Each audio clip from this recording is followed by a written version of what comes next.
हम सभी को रहने के लिए एक आशियाने की तलाश होती है और कई बार हमारे पास ज़मीन होती है लेकिन हमारे पास पैसे नहीं होते, या हमारे पास मकान होता है लेकिन उसको रिपेयर करने के हमारे पास पैसे नहीं होते। इस चीज़ को दूर करती है प्रधानमंत्री आवासीय योजना, जो 2015 में स्टार्ट हुई थी और 2022 तक प्रधानमंत्री नरेंद्र मोदी जी ने कहा था कि सबको घर मिलेगा। उसके रजिस्ट्रेशन ओपन हो चुके हैं। आने वाले इस वीडियो में, या कहूँ later part of this video में, मैं आपको कंप्लीट प्रोसेस यहाँ पर समझाऊंगा कि किस तरह से आपको इसमें रजिस्टर करना है। मैं हूँ अभिषेक, आप देख रहे हैं मनी मैटर्स। मैंने आपको बताया CSC सेंटर कैसे खुलेगा, मैंने आपको बताया कि सहज कैसे खुलेगा, सहज सर्विस सेंटर जो है वो कैसे खुलेगा। साथ साथ मैंने आपको बताया कि आधार सेवा केंद्र आपको कैसे खुलेगा। अगर वो वीडियोस आपने नहीं देखे हैं तो वो वीडियोस चैनल पर हैं, आप उन्हें भी देखिएगा, क्योंकि स्वरोजगार योजनाओं के ये ऐसी वीडियोस हैं जो आपको कंप्लीट नॉलेज देते हैं। मैंने जैसे कहा कि घर बहुत इम्पॉर्टेंट चीज़ होती है, और एक गरीब आदमी या कहूँ ग्रामीण में रहने वाला आदमी जब उसकी फसल बर्बाद होती है तो उसके पास इतने पैसे भी नहीं होते कि वो अपने घर की रिपेयर करा पाए। इस वीडियो को आज अगर आपने अंत तक देख लिया और रजिस्टर कर लिया तो मैं मानता हूँ कि आपको इसका फ़ायदा ज़रूर मिलेगा। चलिए लैपटॉप पे चलते हैं। एक लाइक ज़रूर करिएगा और वीडियो को अंत तक देखिएगा, और चैनल को सब्सक्राइब करके बेल आइकन ज़रूर प्रेस कीजिएगा, जिससे जो भी ज्ञानवर्धक आपके लिए वीडियो बनाऊं वो आप तक सीधी पहुंच जाए। मुझे आप इंस्टाग्राम पे भी फॉलो कर सकते हैं। इंस्टाग्राम की आईडी आपको मिल जाएगी डिस्क्रिप्शन बॉक्स में, या आप टेक्निकल भटनागर भी सर्च करेंगे तो मिल जाएगी। टेक्निकल भटनागर भी मेरा ही चैनल है, आप मुझे वहाँ पर भी देख सकते हैं। दोस्तों, इस योजना का लाभ उठाने के लिए आपको एक वेबसाइट पर जाना होगा जिसका नाम है pmymis.gov.in। आपको चिंता करने की ज़रूरत नहीं है, मैं आपको ये लिंक डिस्क्रिप्शन बॉक्स में दे दूँगा, आप वहाँ से इस पर क्लिक करके जा सकते हैं। आगे बढ़ने से पहले आपके पास आधार कार्ड होना अनिवार्य है। अगर आप भारत के नागरिक हैं तो आपके पास आधार कार्ड होना ज़रूरी है। साथ साथ उस आधार कार्ड का मोबाइल के साथ लिंक होना भी उतना ही ज़रूरी है, क्योंकि वेरिफिकेशन प्रोसेस के लिए आपको अपने आधार कार्ड के पर जो OTP आएगा वो आपको देना होगा।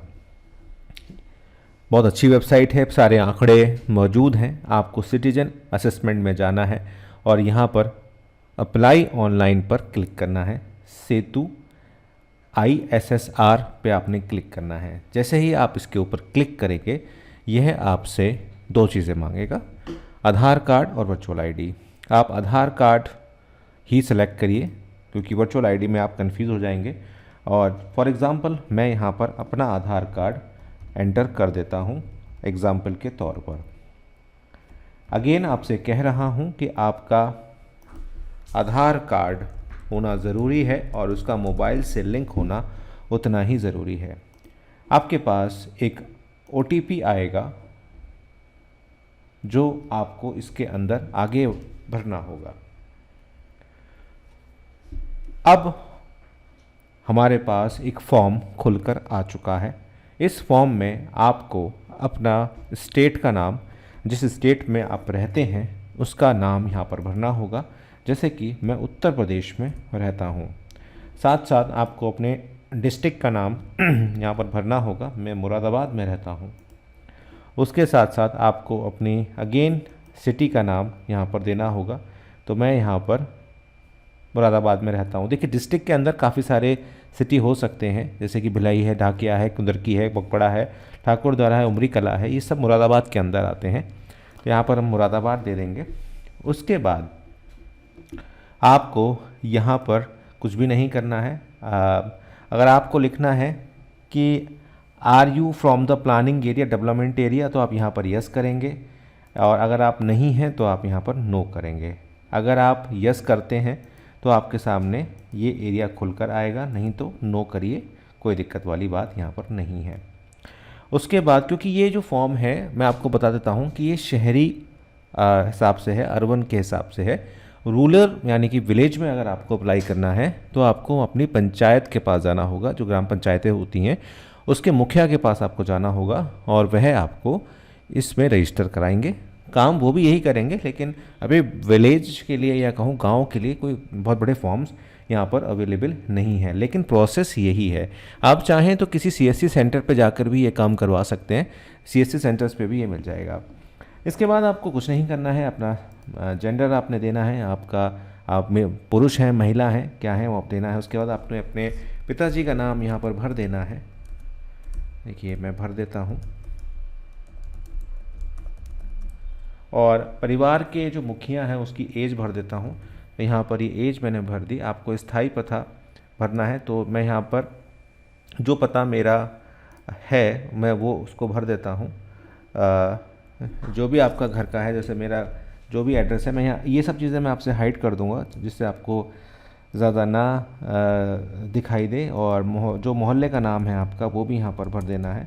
इसको आप हिंदी इंग्लिश दोनों में भर सकते हैं, इस बात का आप विशेष ध्यान रखिएगा। अपना पिन कोड आपकी सिटी का वो आपने भरना है, और एक मोबाइल फ़ोन अगर आपके पास है तो उसको भी आपने यहाँ पर भर देना है।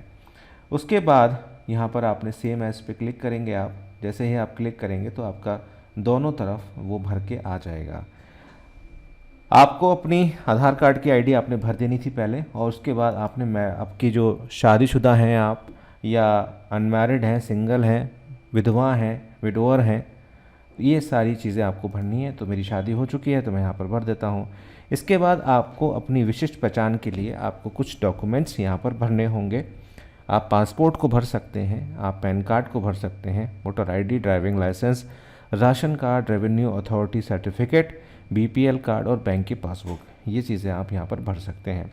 तो यहाँ पर हम वोटर आईडी कार्ड को यहाँ सेलेक्ट कर लेते हैं, और वोटर आईडी कार्ड को सिलेक्ट करने के बाद आपको यहाँ पर परिवार के सदस्यों का नाम देना होगा। आपको रिलेशन भरना होगा कि आपकी वाइफ हैं या आप मेल हैं, फीमेल हैं, उनकी कितनी आयु है, उनकी आप क्या भरने वाले हैं, पैन कार्ड भरने वाले हैं, और उनकी क्या संख्या है, पैन कार्ड की क्या संख्या है, उसके साथ सीधा ऐड करते चले जाएंगे। उसके बाद आपको यहाँ पर भरना है आप हिंदू हैं, मुस्लिम हैं, क्रिश्चियन हैं, जैन हैं, बुद्ध हैं, जोरेटियंस हैं या अदर्स में आते हैं। उसके बाद आपको अपनी कास्ट भरनी है, जनरल में है, एससी में, एसटी में, ओबीसी में, यह आपको भरनी है। आपकी मौजूदा स्थिति, मालिकाना क्या है, आप घर खुद रहते हैं, आपका खुद का घर है या रेंट का घर है, तो आपको वो यहाँ पर दिखाना होगा।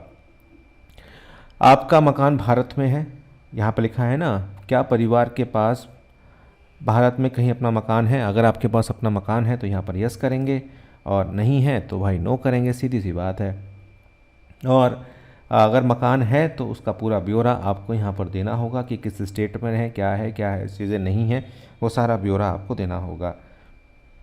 इसके बाद आपको भरना होगा ऑक्यूपेशन, कि आप क्या करते हो। आप बिजनेसमैन हो, सेल्फ एम्प्लॉय हो, फार्मर हो, बैगर हो, भिखारी हो, नॉन वर्कर हो, जो चीज़ शॉप वर्कर हो, स्ट्रीट वेंडर हो, ट्रांसपोर्ट वर्कर हो, वॉशर हो, चौकीदार हो, ये सारी चीज़ें आपको यहाँ पर भरनी होंगी। अगर आप सेल्फ एम्प्लॉय भी हो तो भी आप इसे भर सकते हो रिन्यूएशन के लिए। इसके साथ साथ आपकी वार्षिक आय कितनी है। वार्षिक आय यानी कि आप औसतन महीने में कितना कमाते हो और साल में आप कितना कमाते हो। तो मान लीजिए अगर आप महीने के 10,000 रुपये कमाते हो तो आपका जो वार्षिक आय होगी वो 1,20,000 रुपये हो जाएगी। इसको पढ़ने के बाद यहाँ पे आपने चेक कर देना है और ये कैप्चा आपने भर देना है। इसके बाद आप सबमिट कर देंगे, सुरक्षित कर देंगे कैप्चा भरने के बाद, और आपको एक नंबर मिलेगा, एप्लीकेशन नंबर मिलेगा। उस नंबर को आपने यहाँ पर भर देना है, जिससे जो है आप आगे ट्रेस कर पाएँ। ये फॉर्म है, इसको फॉर्म को मैं सबमिट नहीं कर रहा हूँ क्योंकि मुझे ज़रूरत नहीं है। इसके बाद आपने वापस आना है। मैं बैक में आ जाता हूँ, एक बार वेबसाइट पर आ जाते हैं और इस सिटीज़न असेसमेंट में हम जाएंगे, और यहाँ पर अगर आपको एडिट करना है अपने फॉर्म में तो आप एडिट कर सकते हैं। उसी एप्लीकेशन नंबर के माध्यम से आपको प्रिंट करना है तो प्रिंट कर सकते हैं। आप अपने असिस्टेंट स्टेटस को भी ट्रैक कर सकते हैं। तो आप फादर नेम और बाय नेम और मोबाइल नंबर से भी कर सकते हैं, और असिस्टेंट आईडी के रूप में भी आप कर सकते हैं। तो दोस्तों ये है पूरा प्रोसेस, जिसमें आप अपने घर के रिनोवेशन के लिए या कहूँ मरम्मत के लिए, रिपेयर के लिए आप ले सकते हैं, या फिर आप के पास ज़मीन पड़ी है तो उसके लिए आप थोड़ी सी सहायता गवर्नमेंट से ले सकते हैं। ये शहरी है, ग्रामीण के लिए ग्राम पंचायत के पास आपको जाना होगा, उसका जो मुखिया होगा वह आपका रजिस्ट्रेशन करवाएगा अपने माध्यम से, और इसमें किसी भी तरह की कोई भी ब्राइब या कहूँ रिश्वत नहीं चलती है। अगर आपसे कोई रिश्वत मांगता है तो आप डायरेक्ट इस वेबसाइट की हेल्पलाइन पर उसकी कंप्लेंट कर सकते हैं। बहुत बहुत धन्यवाद। इसी तरह मेरे चैनल के साथ बने रहिए, बहुत कुछ नया और बहुत कुछ अच्छा मैं आपको देता रहूँगा। वीडियो को लाइक और शेयर ज़रूर करिएगा।